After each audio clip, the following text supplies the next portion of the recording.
Pemirsa, kedatangan Cawapres Paslon nomor 2 Gibran Rakabuming Raka ke Bali Utara dinanti-nanti masyarakat Buleleng. Karena Gibran menjadi harapan setelah penantian panjang untuk mewujudkan pembangunan bandara di Bali Utara. Sebelumnya, bandar udara di Bali Utara digadang-gadang akan segera dibangun jika Prabowo Gibran menang pada pemilu 2024. Gibran menyapa warga yang memadati eks Pelabuhan Buleleng.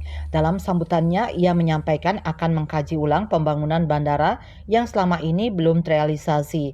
Dalam debat Cawapres sebelumnya, ia menyatakan akan melakukan pemerataan pembangunan di daerah Bali Utara. Tidak hanya bandara, pembangunan-pembangunan lain di Buleleng juga akan dilakukan. Ia menginginkan akan akses dan konektivitas di daerah semakin terbuka, semakin rata sehingga logistik dan bahan pangan bisa terjangkau.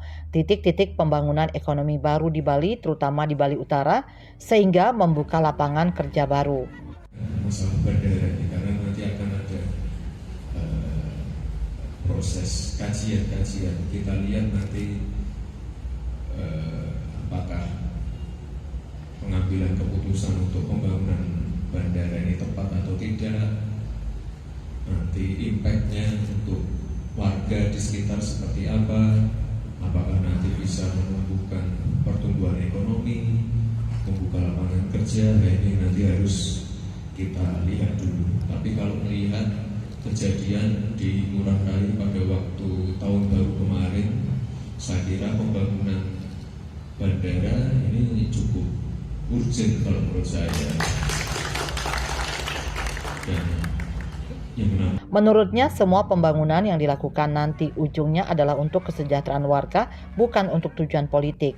Sementara dalam sadu arep bersama para tokoh masyarakat di Buleleng, Cawapres Gibran Rakabuming Raka mendengarkan segala aspirasi yang disampaikan untuk rancangan pembangunan ke depan. Yasri Yuli, Bali TV.